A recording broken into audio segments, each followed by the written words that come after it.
The Call of Cthulhu by H.P. Lovecraft. Of such great powers or beings there may be conceivably a survival of a hugely remote period, when consciousness was manifested perhaps in shapes and forms long since withdrawn before the tide of advancing humanity, forms of which poetry and legend alone have caught a flying memory and called them gods, monsters, mythical beings of all sorts and kinds. Quote, Algernon Blackwood. 1. The Horror in Clay. The most merciful thing in the world, I think, is the inability of the human mind to correlate all its contents. We live on in a placid island of ignorance in the midst of black seas of infinity, and it was not meant that we should voyage far. The sciences, each straining in its own direction, have hitherto harmed us little, but some day the piecing together of dissociated knowledge will open up such terrifying vistas of reality, and of our frightful position therein, that we shall either go mad from the revelation or flee from the deadly light into the peace and safety of a new dark age. Theosophists have guessed at the awesome grandeur of the cosmic cycle wherein our world and human race form transient incidents. They've hinted at strange survivals in terms which would freeze the blood if not masked by bland optimism. But it's not from them that there came the single glimpse of forbidden eons which chills me when I think of it and maddens me when I dream of it. That glimpse, like all dread glimpses of truth, flashed out from an accidental piecing together of separated things, in this case, an old newspaper item and the notes of a dead professor. I hope that no one else will accomplish this piecing out. Certainly if I live, I shall never knowingly supply a link in so hideous a chain. I think that the professor, too, intended to keep silent regarding the part he knew, and that he would have destroyed his notes had not sudden death seized him. My knowledge of the thing began in the winter of 1926-27 with the death of my grand-uncle, George Gemel Angell, Professor Emeritus of Semitic Languages in Brown University, Providence, Rhode Island. Professor Angell was widely known as an authority on ancient inscriptions and had frequently been resorted to by the heads of prominent museums, so that his passing at the age of 92 may be recalled by many. Locally, interest was intensified by the obscurity of the cause of death. The professor had been stricken whilst returning from the Newport boat, falling suddenly, as witnesses said, after having been jostled by a nautical-looking Negro who had come from one of the queer dark courts on the precipitous hillside which formed a shortcut from the waterfront to the deceased's home in Williams Street. Physicians were unable to find any visible disorder, but concluded after perplexed debate that some obscure lesion of the heart, induced by the brisk ascent of so steep a hill by so elderly a man, was responsible for the end. At the time I saw no reason to dissent from this dictum, but latterly I'm inclined to wonder, and more than wonder. As my granduncle's heir and executor, for he died a childless widow, I was expected to go over his papers with some thoroughness, and for that purpose moved his entire set of files and boxes to my quarters in Boston. Much of the material which I correlated will be later published by the American Archaeological Society, but there was one box which I found exceedingly puzzling, and which I felt much averse from showing to other eyes. It had been locked, and I did not find the key till it occurred to me to examine the personal ring which the professor carried always in his pocket. Then indeed I succeeded in opening it, but when I did so seemed only to be confronted by a greater and more closely locked barrier, from what could be the meanings of the queer clay bas-relief and the disjointed jottings, ramblings, and cuttings which I found. Had my uncle, in his latter years, become credulous of the most superficial impostures? I resolved to search out the eccentric sculptor responsible for this apparent disturbance of the old man's peace of mind. The bas-relief was rough rectangle less than an inch thick and about 5 by 6 inches in area, obviously of modern origin. Its designs, however, were far from modern in atmosphere and suggestion, for although the vagaries of Cubism and Futurism are many and wild, they do not often reproduce that cryptic regularity which lurks in prehistoric writing.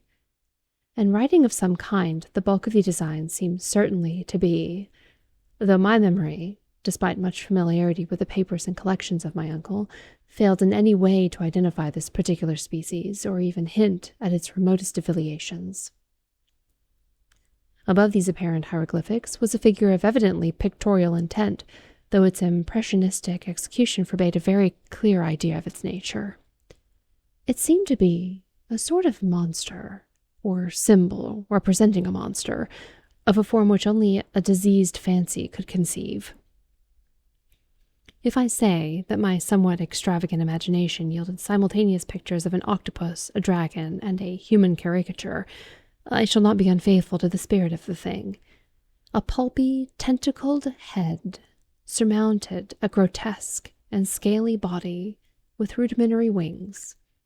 But it was the general outline of the whole which made it most shockingly frightful.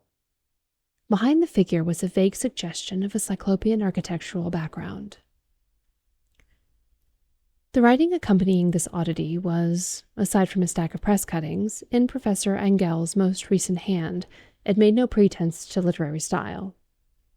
What seemed to be the main document was headed Cthulhu Cult, in characters painstakingly printed to avoid the erroneous reading of a word so unheard of.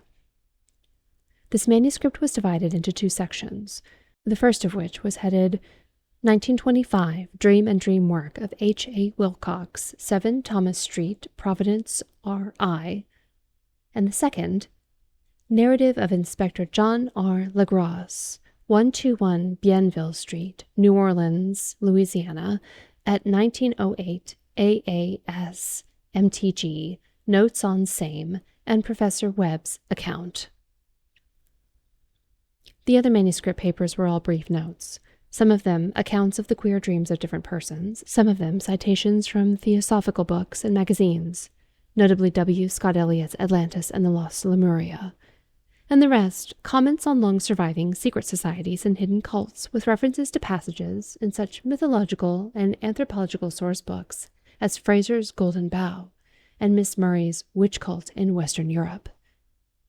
The cuttings largely alluded to old mental illnesses and outbreaks of group folly or mania in the spring of 1925. The first half of the principal manuscript told a very peculiar tale. It appears that on March 1st, 1925, a thin, dark young man of neurotic and excited aspect had called upon Professor Engel bearing the singular clay bas-relief, which was then exceedingly damp and fresh. His card bore the name of Henry Anthony Wilcox, and my uncle had recognized him as the youngest son of an excellent family slightly known to him, who had latterly been studying sculpture at the Rhode Island School of Design and living alone at the Fleur-de-Lis building near that institution. Wilcox was a precocious youth of known genius, but great eccentricity, and had from childhood excited attention through the strange stories and odd dreams he was in the habit of relating.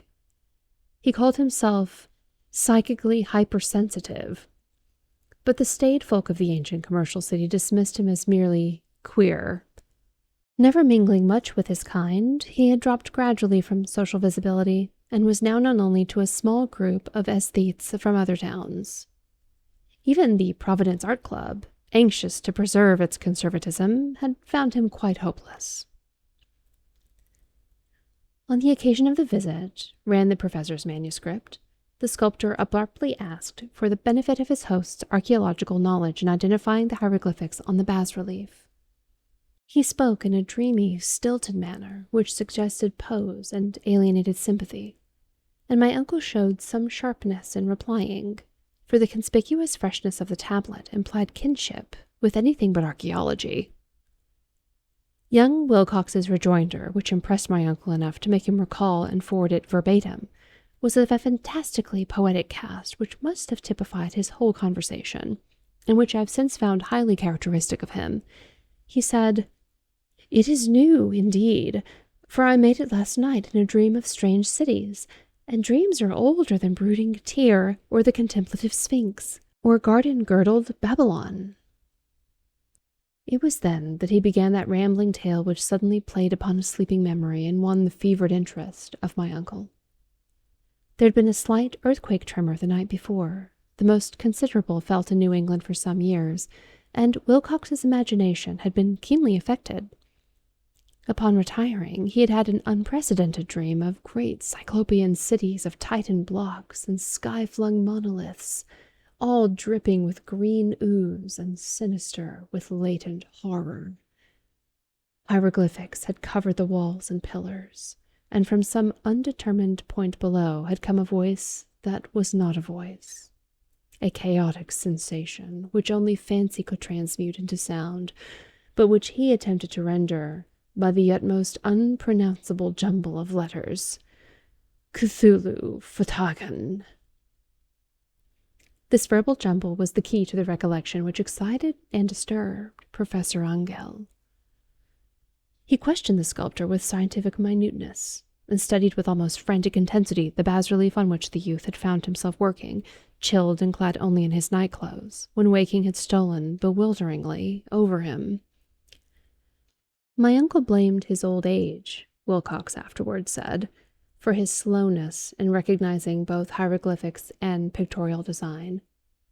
Many of his questions seemed highly out of place to his visitor, especially those which tried to connect the latter with strange cults or societies, and Wilcox could not understand the repeated promises of silence which he was offered in exchange for an admission of membership in some widespread mystical or paganly religious body.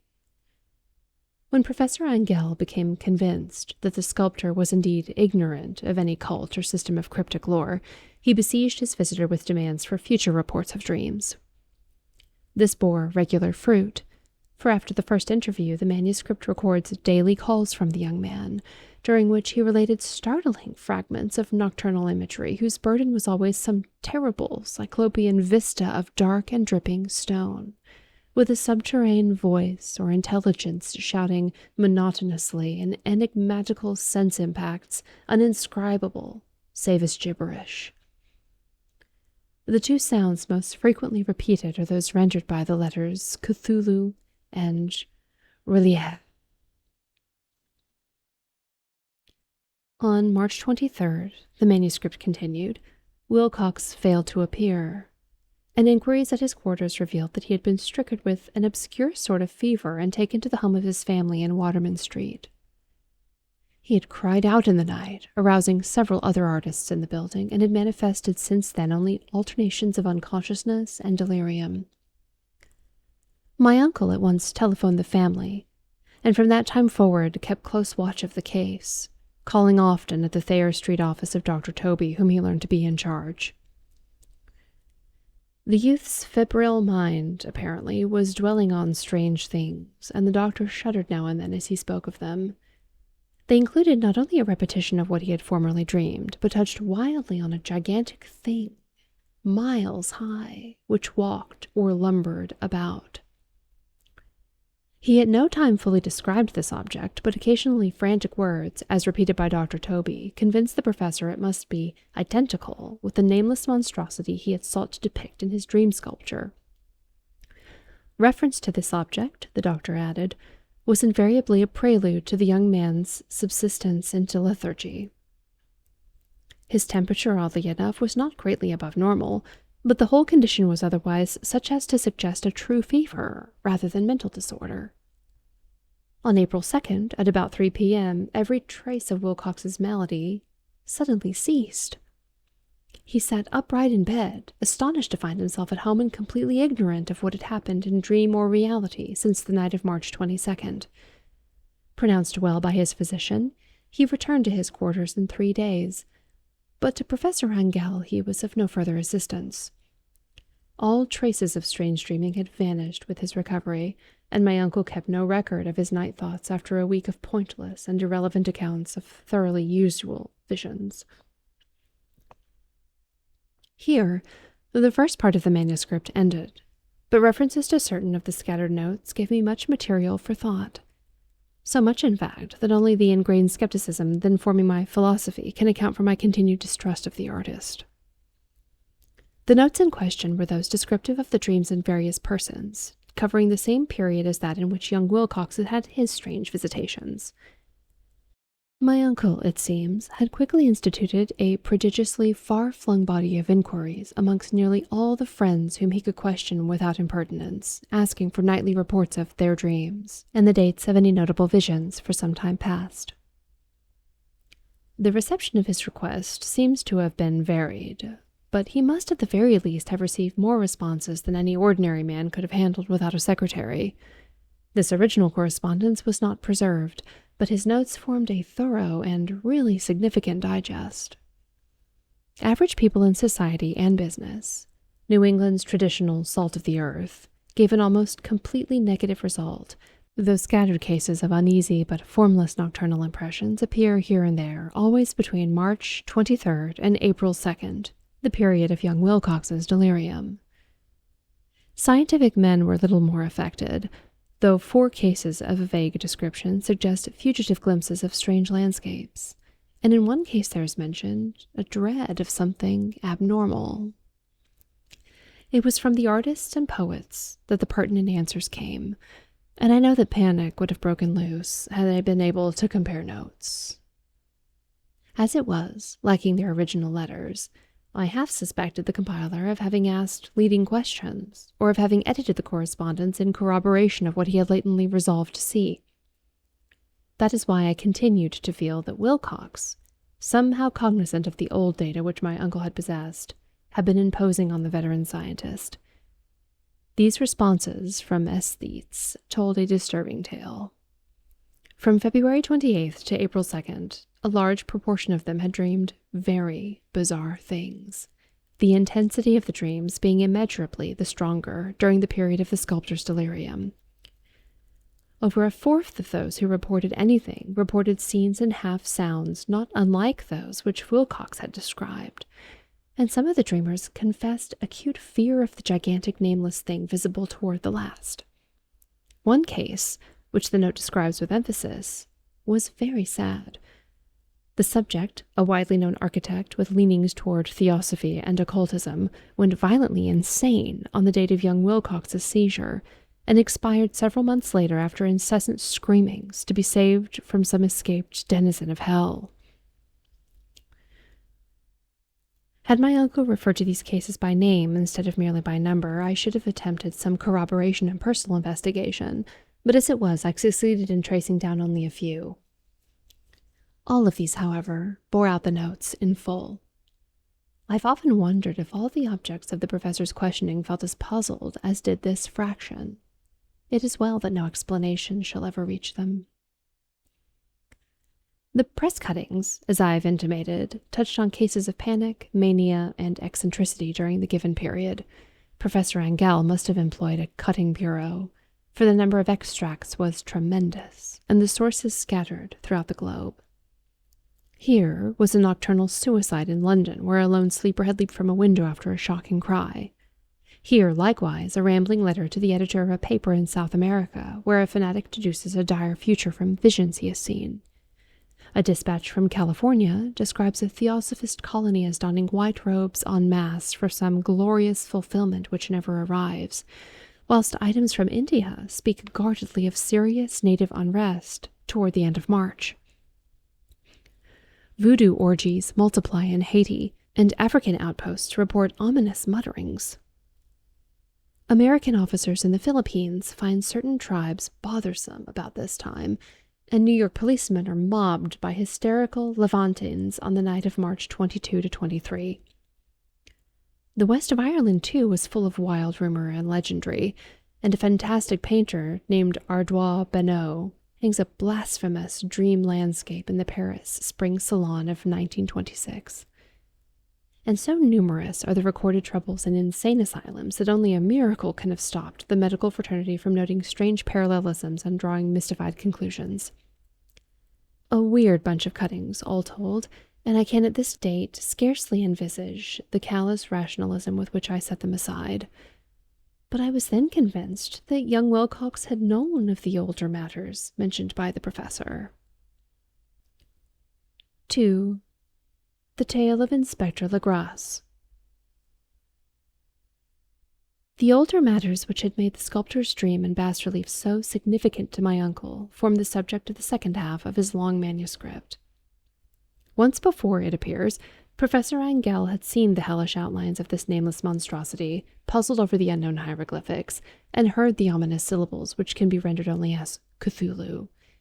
And all this in so stirring and horrible a connection that it is small wonder he pursued young Wilcox with queries and demands for data. This earlier experience had come in 1908, 17 years before, when the American Archaeological Society held its annual meeting in St. Louis. Professor Angel, as befitted one of his authority and attainments, had had a prominent part in all the deliberations, and was one of the first to be approached by the several outsiders who took advantage of the convocation to offer questions for correct answering and problems for expert solution. The chief of these outsiders, and in a short time the focus of interest for the entire meeting, was a commonplace-looking middle-aged man who had traveled all the way from New Orleans for certain special information unobtainable from any local source. His name was John Raymond Legrasse, and he was by profession an inspector of police. With him he bore the subject of his visit, a grotesque, repulsive, and apparently very ancient stone statuette whose origin he was at a loss to determine. It must not be fancied that Inspector Legrasse had the least interest in archaeology. On the contrary, his wish for enlightenment was prompted by purely professional considerations. The statuette, idol, fetish, or whatever it was, had been captured some months before in the wooded swamps south of New Orleans during a raid on a supposed voodoo meeting. And so singular and hideous were the rites connected with it that the police could not but realize that they had stumbled on a dark cult totally unknown to them, and infinitely more diabolic than even the blackest of the African voodoo circles. Of its origin, apart from the erratic and unbelievable text extorted from the captured members, absolutely nothing was to be discovered, hence the anxiety of the police for any antiquarian lore which might help them to place the frightful symbol, and through it, track down the cult to its fountainhead. Inspector Legrasse was scarcely prepared for the sensation which his offering created. One sight of the thing had been enough to throw the assembled men of science into a state of tense excitement, and they lost no time in crowding around him to gaze at the diminutive figure whose utter strangeness and air of genuinely abysmal antiquity hinted so potently at unopened and archaic vistas.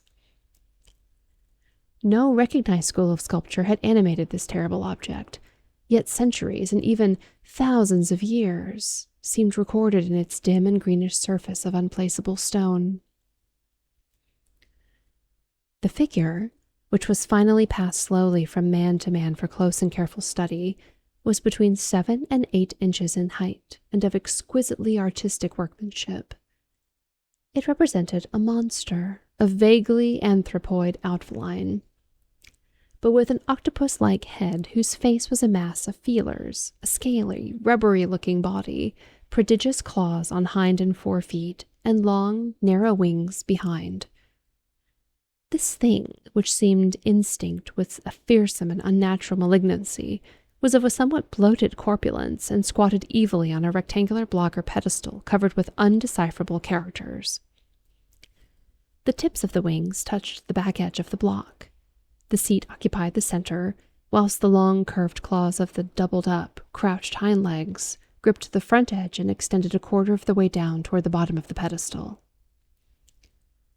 The cephalopod head was bent forward so the ends of the facial feelers brushed the backs of huge forepaws which clasped the croucher's elevated knees. The aspect of the whole was abnormally lifelike, and the more subtly fearful because its source was so totally unknown. Its vast, awesome, and incalculable age was unmistakable, yet not one link did it show with any known type of art belonging to civilization's youth, or indeed to any other time. Totally separate and apart, its very material was a mystery, for the soapy, greenish-black stone with its golden or iridescent flecks and striations resembled nothing familiar to geology or mineralogy.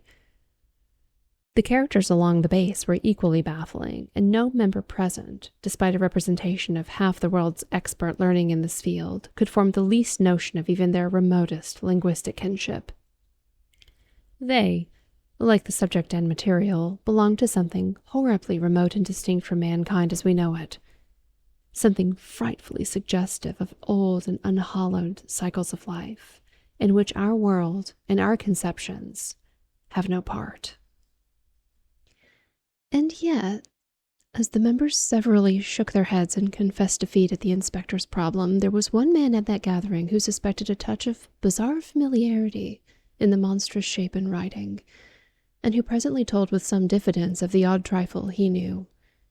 This person was the late William Channing Webb, professor of anthropology at Princeton University and an explorer of no slight note. Professor Webb had been engaged 48 years before in a tour of Greenland and Iceland in search of some runic inscriptions which he failed to unearth, and whilst high up on the West Greenland coast had encountered a singular tribe or cult of degenerate Eskimos, whose religion, a curious form of devil worship, chilled him with its deliberate bloodthirstiness and repulsiveness. It was a faith of which other Eskimos knew little, and which they mentioned only with shudders, saying that it had come down from horribly ancient eons before ever the world was made. Besides nameless rites and human sacrifices, there were certain queer hereditary rituals addressed to a supreme elder devil, or Tornasuk.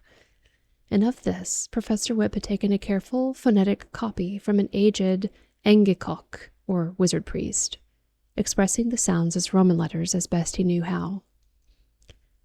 But just now of prime significance was the fetish which this cult had cherished, and around which they danced when the aurora leaped high over the ice cliffs. It was, the professor stated, a very crude bas-relief of stone comprising a hideous picture and some cryptic writing, and as far as he could tell, it was a rough parallel in all essential features of the bestial thing now lying before the meeting.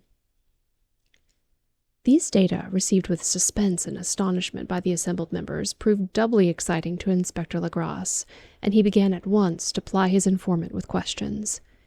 Having noted and copied an oral ritual among the swamp cult worshippers his men had arrested, he besought the professor to remember as best he might the syllables taken down amongst the diabolist Eskimos. There then followed an exhaustive comparison of details, and a moment of really awed silence when both detective and scientist agreed on the virtual identity of the phrase common to two hellish rituals so many worlds of distance apart. What, in substance, both the Eskimo wizards and the Louisiana swamp priests had chanted to their kindred idols was something very like this, the word divisions being guessed at from traditional breaks in the phrase as chanted aloud. Finglui, Moanaf, Cthulhu, Rilya, Waganagal, Fatangan. Legrasse had 1 point in advance of Professor Webb, for several among his mongrel prisoners had repeated to him what older celebrants had told them the words meant. This text, as given, ran something like this. In his house at Rilya, dead Cthulhu waits, dreaming. And now, in response to a general urgent demand, Inspector Legrasse related as fully as possible his experience with the swamp worshippers, telling a story to which I could see my uncle attached profound significance. It savored of the wildest dreams of mythmaker and theosophist, and disclosed an astonishing degree of cosmic imagination among such half-castes and pariahs as might be least expected to possess it. On November 1st, 1907, there had come to New Orleans police a frantic summons from the swamp and lagoon country to the south. The squatters there, mostly primitive but good-natured descendants of Lafitte's men, were in the grip of stark terror from an unknown thing which had stolen upon them in the night. It was voodoo, apparently, but voodoo of a more terrible sort than they had ever known, and some of their women and children had disappeared since the malevolent tom-tom had begun its incessant beating far within the black haunted woods where no dweller ventured. There were insane shouts and harrowing screams, soul-chilling chants, and dancing devil flames. And, the frightened messenger added, the people could stand it no more. So a body of 20 police, filling 2 carriages and an automobile, had set out in the late afternoon with the shivering squatter as a guide. At the end of the passable road they alighted, and for miles splashed on in silence through the terrible cypress woods, where day never came. Ugly roots and malignant hanging nooses of Spanish moss beset them, and now and then a pile of dank stones or fragments of a rotting wall intensified by its hint of morbid habitation, a depression which every malthorn tree and every fungus islet combined to create. At length, the squatter settlement, a miserable huddle of huts, hove in sight, and hysterical dwellers ran out to cluster around the group of bobbing lanterns. The muffled beat of tom-toms was now faintly audible far, far ahead, and a curdling shriek came at infrequent intervals when the wind shifted. A reddish glare, too, seemed to filter through the pale undergrowth beyond endless avenues of forest night. Reluctant even to be left alone again, each one of the cowed squatters refused point-blank to advance another inch toward the scene of unholy worship, so Inspector Legrasse and his 19 colleagues plunged on unguided into black arcades of horror that none of them had ever trod before. The region now entered by the police was one of traditionally evil repute, substantially unknown and untraversed by white men.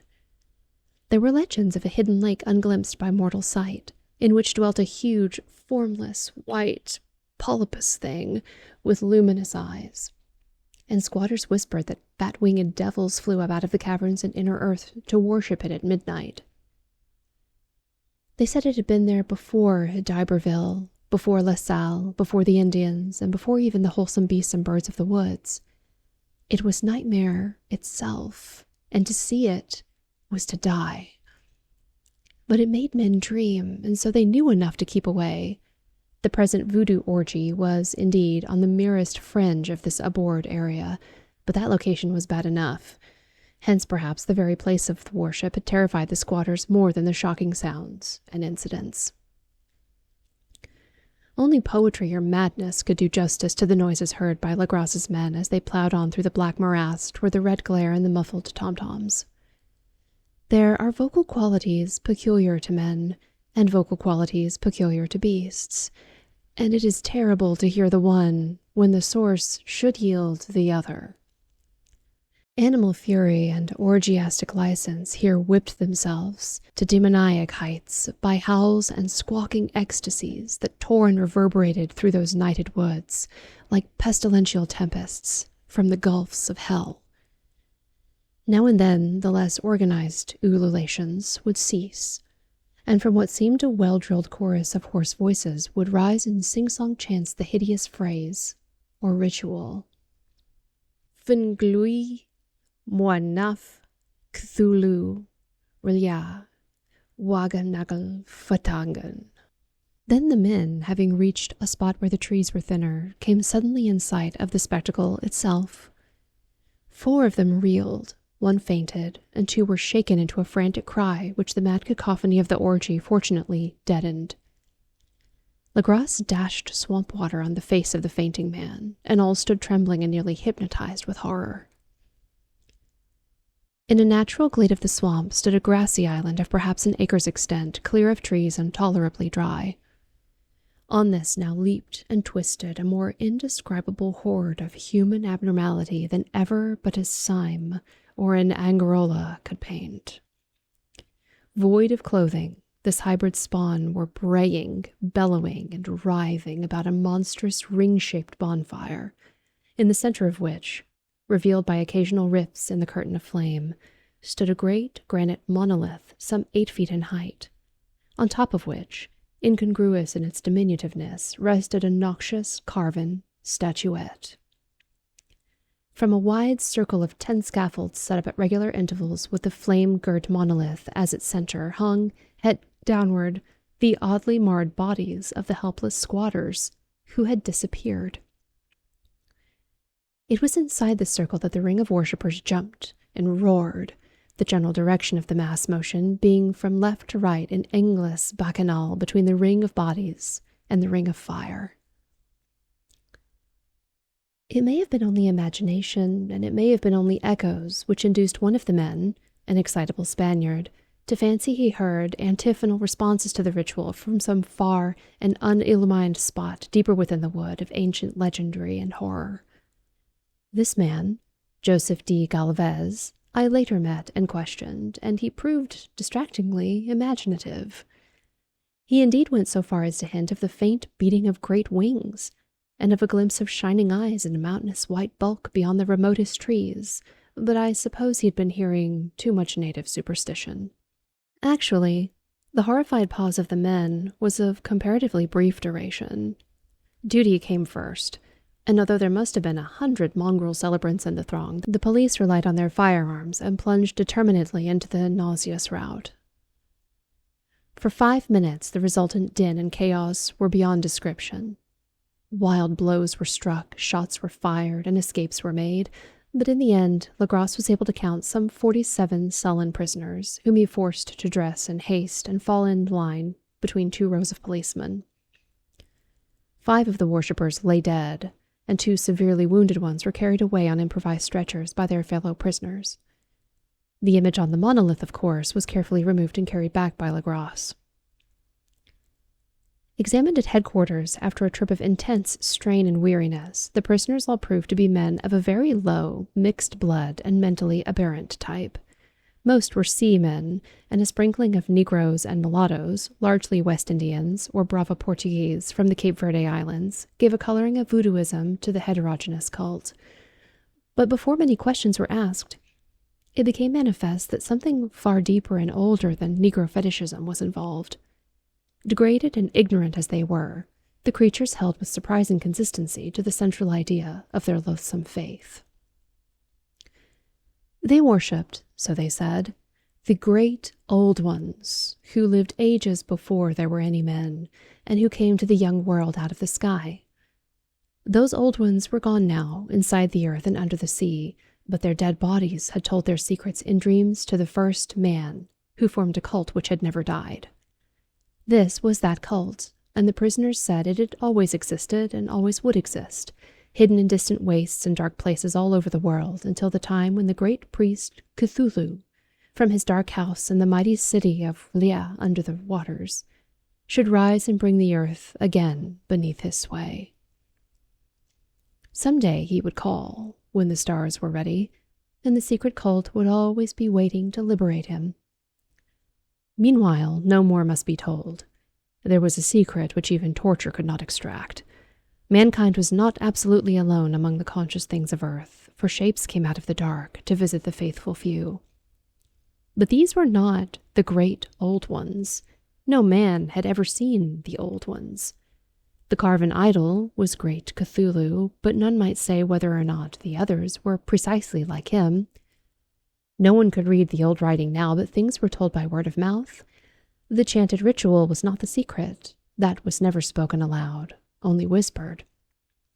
The chant meant only this: in his house at Bluejay, dead Cthulhu waits, dreaming.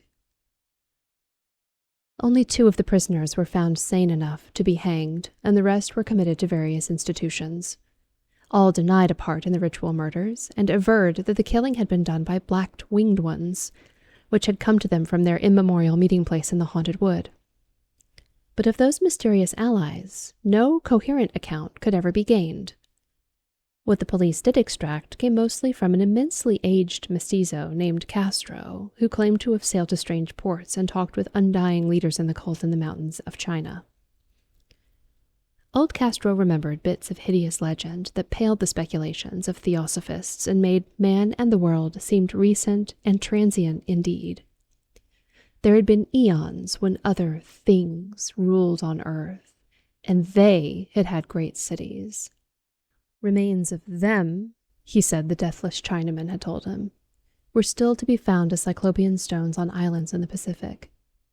They all died vast epochs of time before man came, but there were arts which could revive them when the stars had come around again to the right positions in the cycle of eternity. They had indeed come themselves from the stars and brought their messages with them. These great old ones, Castro continued, were not composed altogether of flesh and blood. They had shape, for did not this star-fashioned image prove it? But that shape was not made of matter.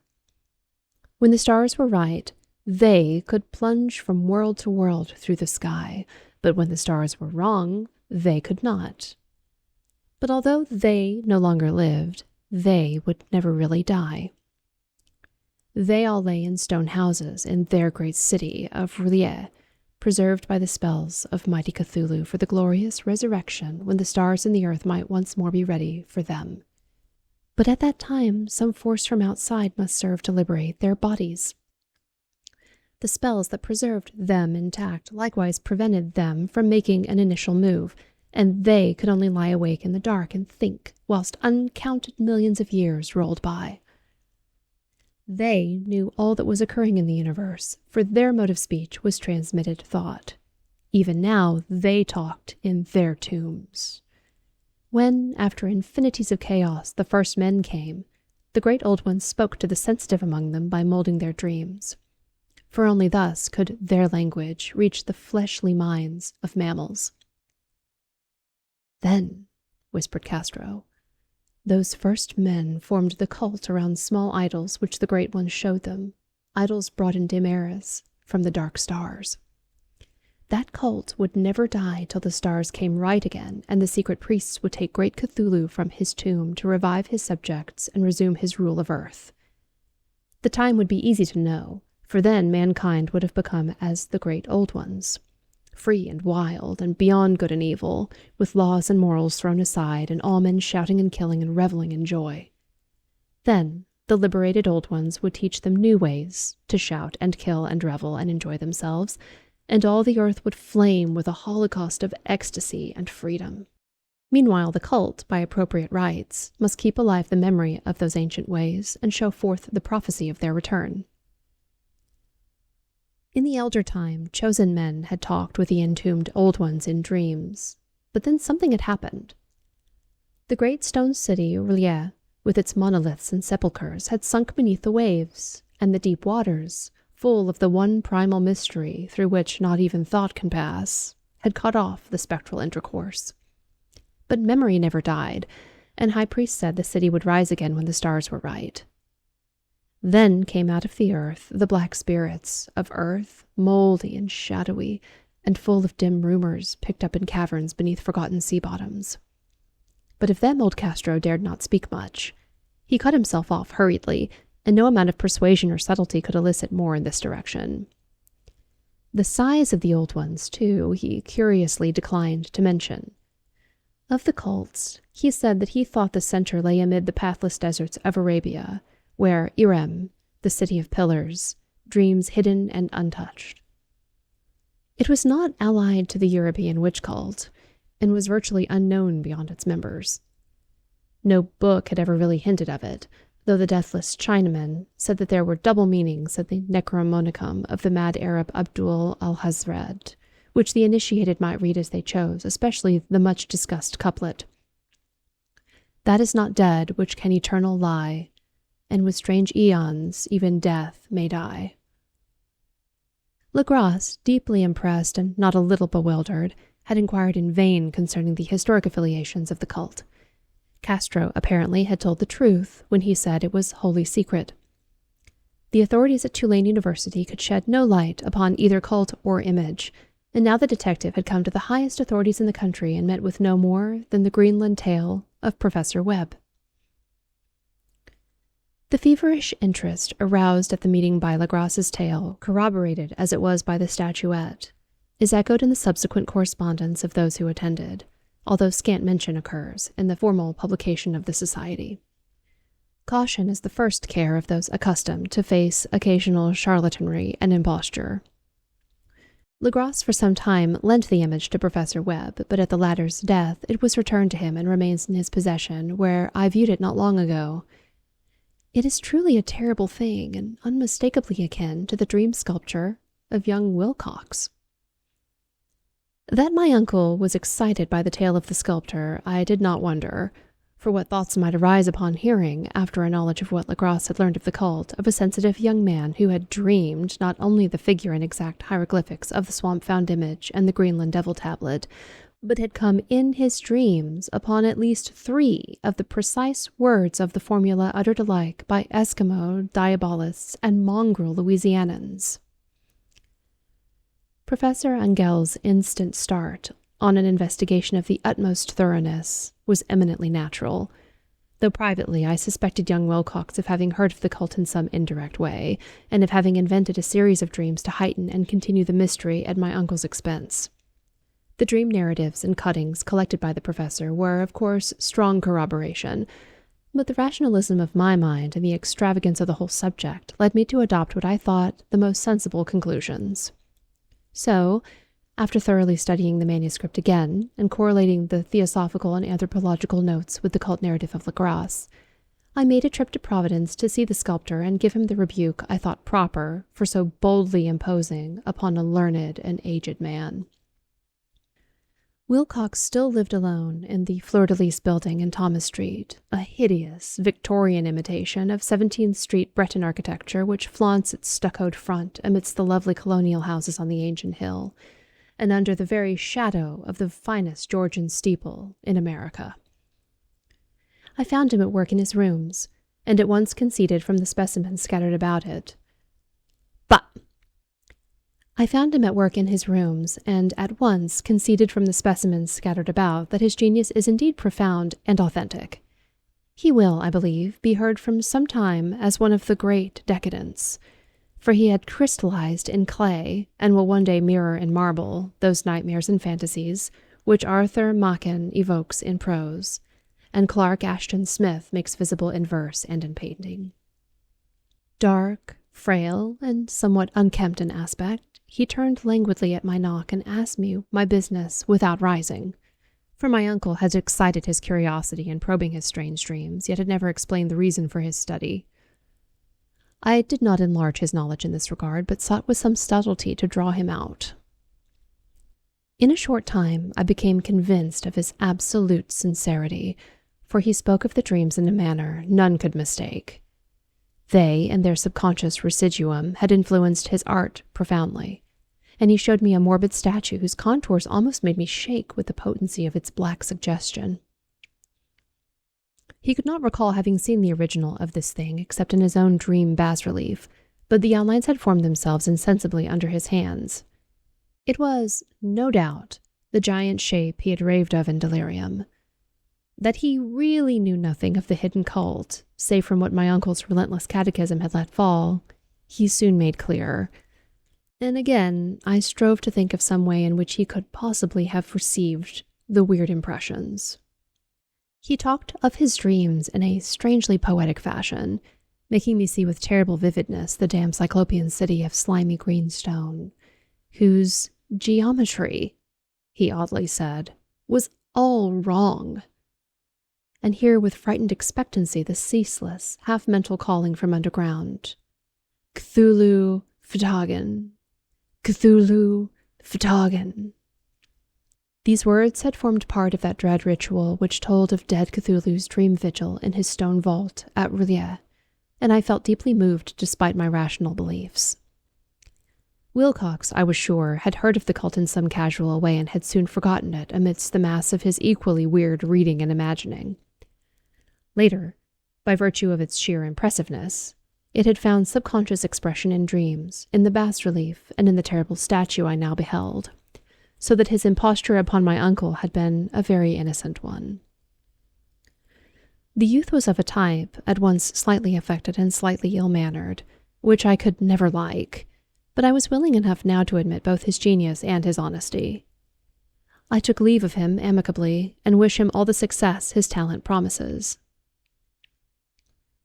The matter of the cult still remained to fascinate me, and at times I had visions of personal fame from researches into its origin and connections.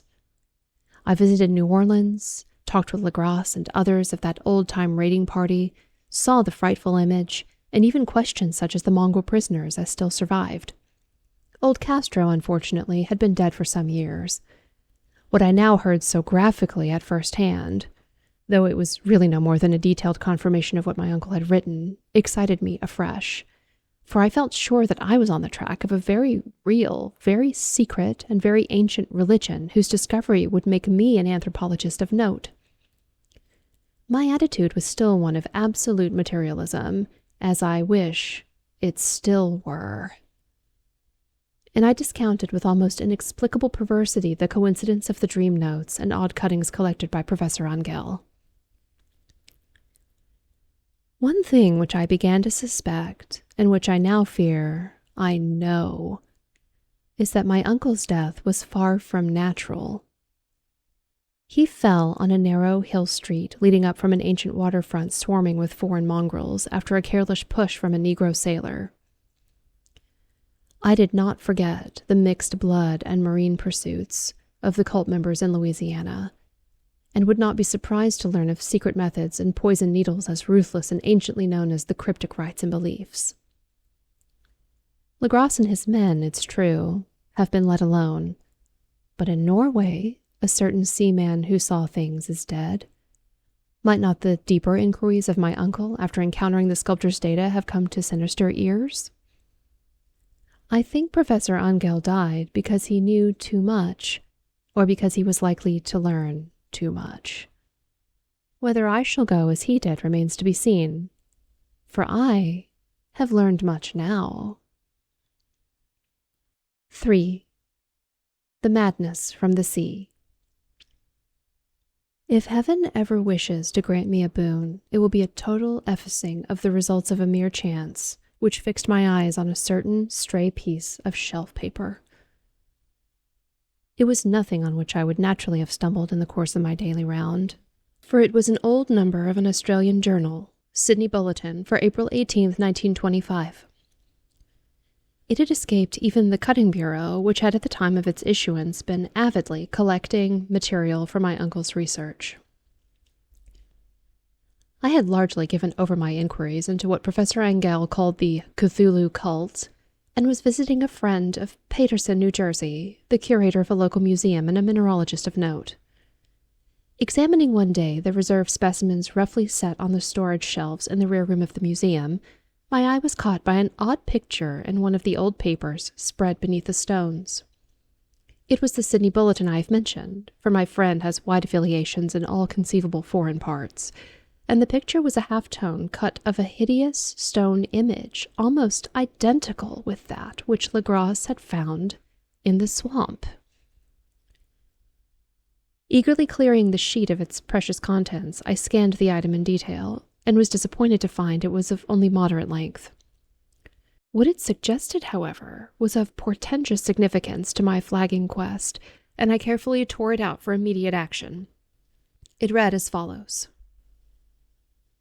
Mystery derelict found at sea. Vigilant arrives with helpless, armed New Zealand yacht in tow. One survivor and dead man found aboard. Tale of desperate battle and deaths at sea. Rescued seaman refuses particulars of strange experience. Odd idol found in his possession. Inquiry to follow. The Morrison Company's freighter, Vigilant, bound from Valparaiso, arrived this morning at its wharf in Darling Harbor, having in tow the battered and disabled but heavily armed steam yacht, Alert, of Dunedin, New Zealand, which was sighted April 12th at south latitude 24 degrees 21 minutes, west longitude 152 degrees 17 minutes, with one living and one dead man aboard. The Vigilant left Valparaiso March 25th, and on April 2nd was driven considerably south of her course by exceptionally heavy storms and monster waves. On April 12th, the derelict was sighted, and though apparently deserted, was found upon boarding to contain one survivor in a half-delirious condition and one man who had evidently been dead for more than a week. The living man was clutching a horrible stone idol of unknown origin, about a foot in height, regarding whose nature authorities at Sydney University, the Royal Society, and the museum in College Street all profess complete bafflement, and which the survivor says he found in the cabin of the yacht in a small carved shrine of common pattern. This man, after recovering his senses, told an exceedingly strange story of piracy and slaughter. He is Gustav Johansen, a Norwegian of some intelligence, and had been a second mate of the two-masted schooner Emma of Auckland, which sailed for Callao February 20th, with a complement of 11 men. The Emma, he says, was delayed and thrown widely south of her course by the great storm on March 1st, and on March 22nd, in south latitude 49 degrees 51 minutes, west longitude 128 degrees 34 minutes, encountered the Alert, manned by a queer and evil-looking crew of Kanakas and half-castes. Being ordered peremptorily to turn back, Captain Collins refused, whereupon the strange crew began to fire savagely and without warning upon the schooner, and with a peculiarly heavy battery of brass cannon forming part of the yacht's equipment.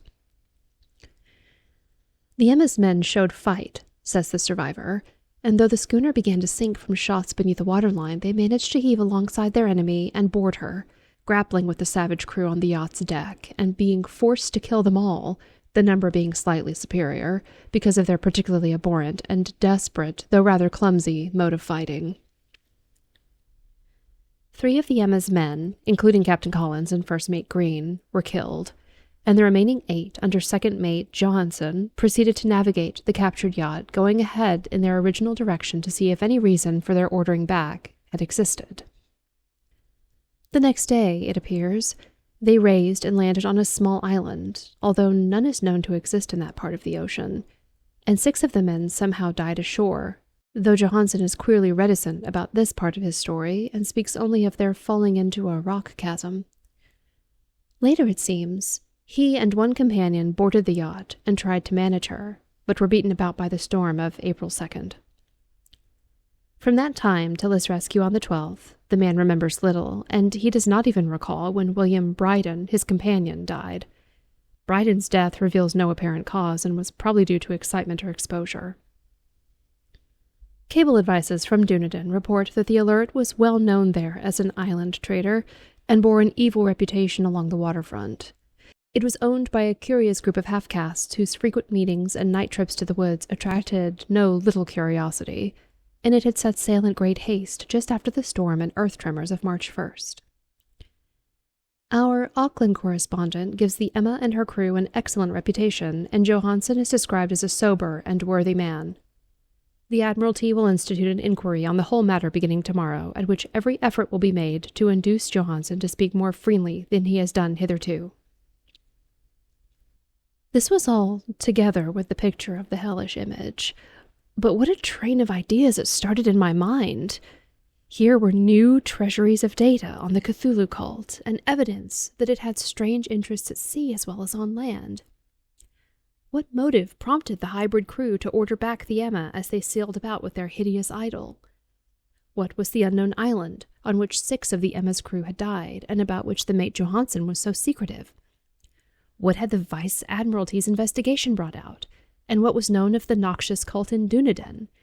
And most marvelous of all, what deep and more than natural linkage of dates was this that gave a malign and now undeniable significance to the various turn of events so carefully noted by my uncle? March 1st, our February 28th, according to the international dateline, the earthquake and storm had come. From Dunedin, the Alert and her noisome crew had darted eagerly forth as if imperiously summoned, and on the other side of the earth, poets and artists had begun to dream of a strange, dank, cyclopean city, whilst a young sculptor had molded in his sleep the form of the dreaded Cthulhu.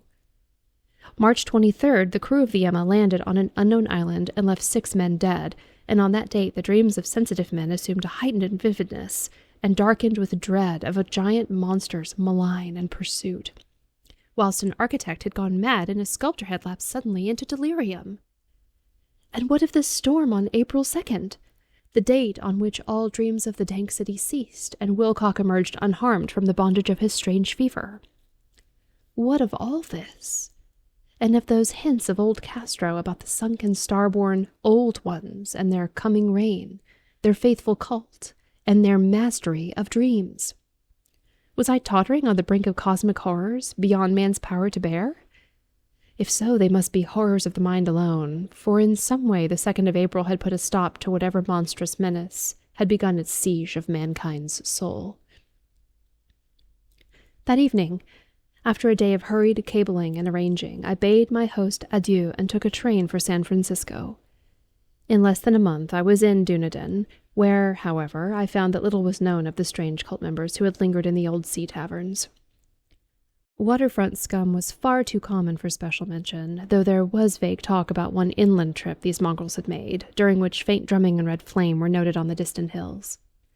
In Auckland, I learned that Johansen had returned with yellow hair turned white after a perfunctory and inconclusive questioning at Sydney, and had thereafter sold his cottage in West Street and sailed with his wife to his old home in Oslo, Of his stirring experience, he would tell his friends no more than he had told the Admiralty officials, and all they could do was to give me his Oslo address. After that, I went to Sydney and talked profitlessly with seamen and members of the Vice Admiralty Court. I saw the Alert, now sold and in commercial use, at Circular Quay in Sydney Cove, but gained nothing from its non-committal bulk. The crouching image, with its cuttlefish head, dragon body, scaly wings, and hieroglyphed pedestal, was preserved in the museum at Hyde Park, and I studied it long and well, finding it a thing of balefully exquisite workmanship, and with the same utter mystery, terrible antiquity, and unearthly strangeness of material which I had noted in Legras's smaller specimen. Geologists, the curator told me, had found it a monstrous puzzle, for they vowed that the world held no rock like it.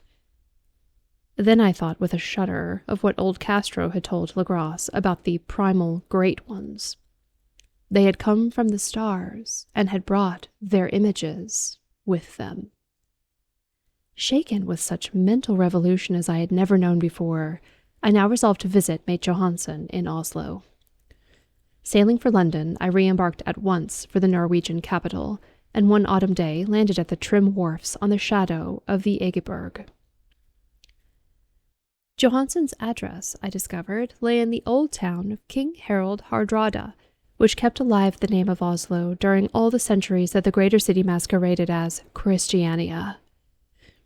I made the brief trip by taxicab and knocked with palpitant heart at the door of a neat and ancient building with plastered front. A sad-faced woman in black answered my summons, and I was stung with disappointment when she told me, in halting English, that Gustav Johansen was no more. He had not long survived his return, said his wife, for the doings at sea in 1925 had broken him. He had left her no more than he had told the public, but had left a long manuscript, of technical matters, as he said, written in English, evidently in order to safeguard her from the peril of casual perusal. During a walk through a narrow lane near the Gothenburg dock, a bundle of papers falling from an attic window had knocked him down. 2 Lascar sailors at once helped him to his feet, but before the ambulance could reach him, he was dead. Physicians found no adequate cause for the end, and laid it to heart trouble and a weakened constitution. I now felt gnawing at my vitals that dark terror which will never leave me till I, too, am at rest. Accidentally or otherwise. Persuading the widow that my connection with her husband's technical matters was sufficient to entitle me to his manuscript, I bore the document away and began to read it on the London boat. It was a simple, rambling thing, a naive sailor's effort at a post facto diary, and strove to recall day by day that last awful voyage. I cannot attempt to transcribe it verbatim in all its cloudiness and redundance, but I will tell it just enough to show why the sound of the water against the vessel's sides became so unendurable to me that I stopped my ears with cotton. Johansen, thank God, did not know quite all, even though he saw the city and the thing. But I shall never sleep calmly again when I think of the horrors that lurk ceaselessly behind life, in time and in space, and of those unhallowed blasphemies from elder stars which dream beneath the sea, known and favored by a nightmare cult, ready and eager to lose them on the world, whenever another earthquake shall heave their monstrous sown city again to the sun and air. Johansen's voyage had begun just as he told it to the Vice Admiralty. The Emma, in ballast, had cleared Auckland on February 20th, and had felt the full force of that earthquake-born tempest which must have heaved up from the sea bottom the horrors that filled men's dreams.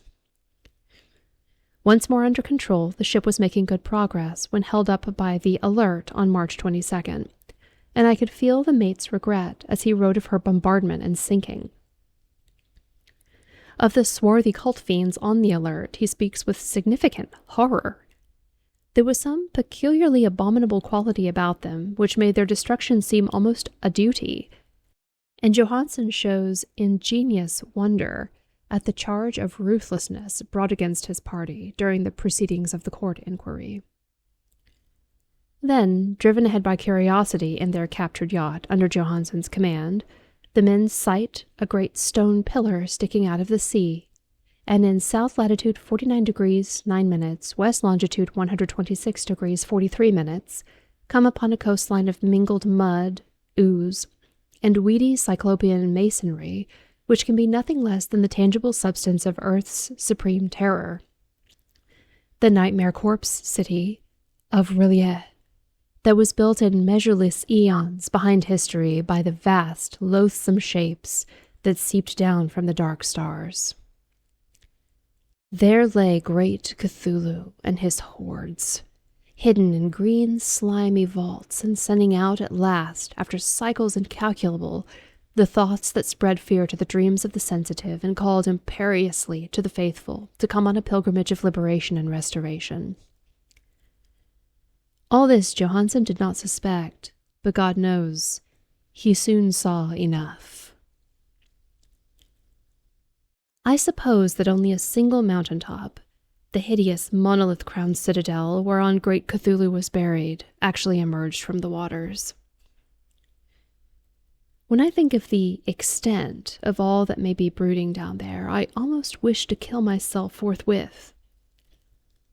Johansen and his men were awed by the cosmic majesty of this dripping Babylon of elder demons, and must have guessed without guidance that it was nothing of this or of any sane planet.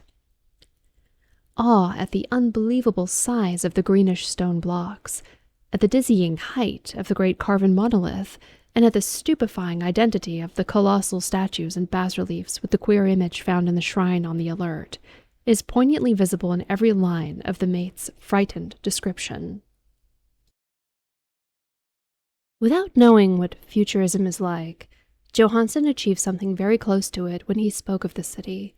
For instead of describing any definite structure or buildings, he dwells only on the broad impressions of vast angles and stone surfaces too great to belong to anything right or proper for this earth, and impious with horrible images and hieroglyphs. I mention his talk about angles because it suggests something Wilcox had told me of his awful dreams. He had said that the geometry of the dream place he saw was abnormal, non-Euclidean, and loathsomely redolent of spheres and dimensions apart from ours. Now an unlettered seaman found the same thing whilst gazing at the terrible reality. Johansen and his men landed at a sloping mudbank on this monstrous acropolis and clambered slipperily up over titan oozy blocks which could have been no mortal staircase. The very sun of heaven seemed distorted when viewed through the polarizing miasma welling out of the sea-soaked perversion, and twisted menace and suspense lurked leeringly in those crazily elusive angles of carven rock where a second glance showed concavity after the first showed convexity.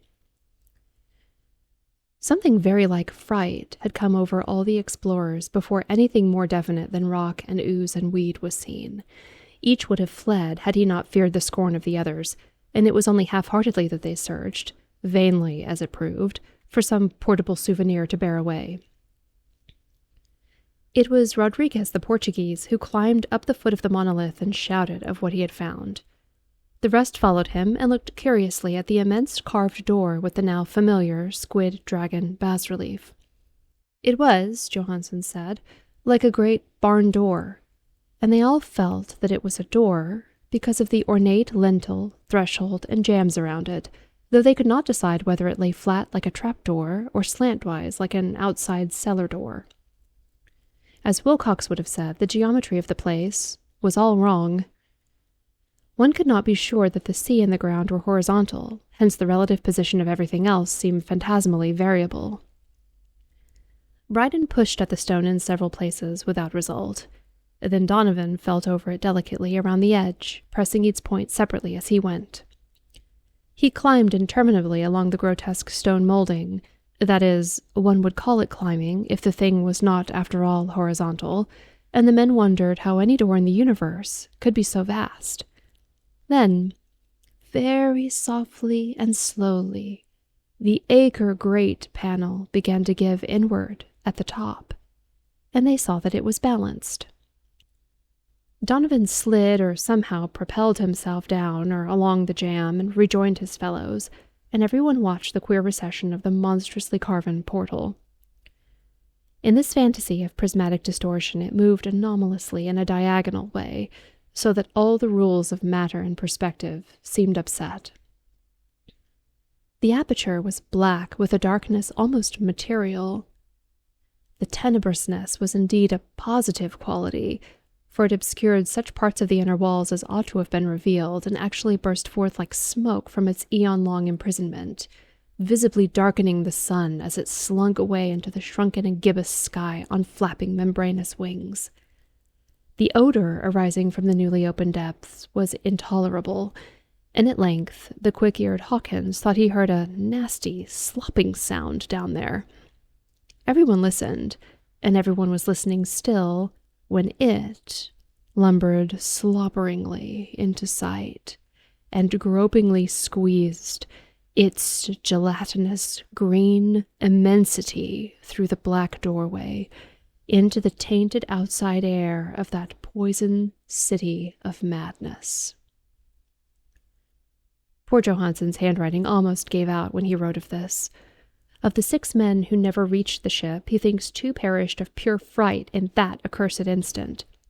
The thing cannot be described. There is no language for such abysms of shrieking and immemorial lunacy, such eldritch contradictions of all matter, force, and cosmic order. A mountain walked or stumbled. God! What wonder that across the earth a great architect went mad, and poor Wilcox raved with fever in that telepathic instant. The thing of the idols, the green, sticky spawn of the stars, had awakened to claim its own. The stars were right again, and what an age-old cult had failed to do by design, a band of innocent sailors had done by accident. After vigintillions of years, great Cthulhu was loose again, and ravening for delight. 3 men were swept up by the flabby claws before anybody turned. God rest them, if there be any rest in the universe. They were Donovan, Guerrera, and Engstrom. Parker slipped as the other 3 were plunging frenziedly over endless vistas of green-crusted rock to the boat, and Johansen swears he was swallowed up by an angle of masonry which shouldn't have been there, an angle which was acute but behaved as if it were obtuse. So only Bryden and Johansen reached the boat, and pulled desperately for the alert, as the mountainous monstrosity flopped down the slimy stones and hesitated floundering at the edge of the water. Steam had not been suffered to go down entirely, despite the departure of all hands for the shore, and it was the work of only a few moments of feverish rushing up and down between wheels and engines to get the alert under way. Slowly, amidst the distorted horrors of that indescribable scene, she began to churn the lethal waters.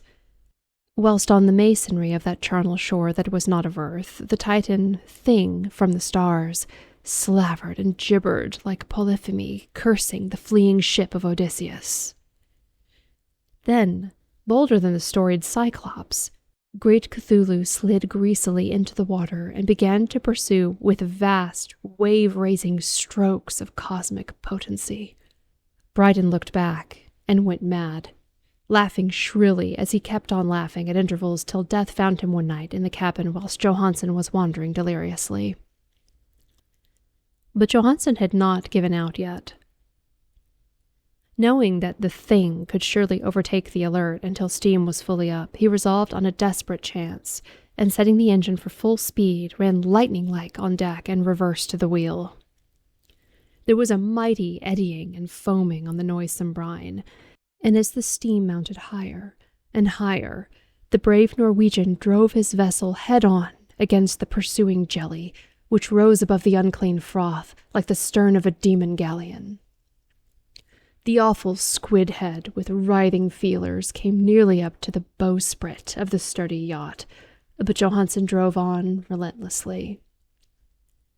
There was a bursting, as of an exploding bladder, a slushy nastiness, as of a cloven sunfish, a stench, as of 1,000 open graves, and a sound that the chronicler would not put on paper.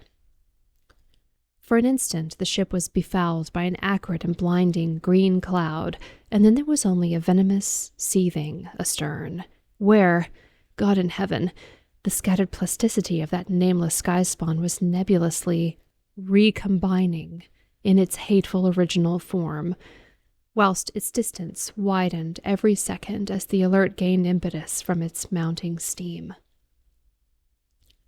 That was all. After that, Johansen only brooded over the idol in the cabin and attended to a few matters of food for himself and the laughing maniac by his side. He did not try to navigate after the first bold flight, for the reaction had taken something out of his soul. Then came the storm of April 2nd, and a gathering of the clouds about his consciousness.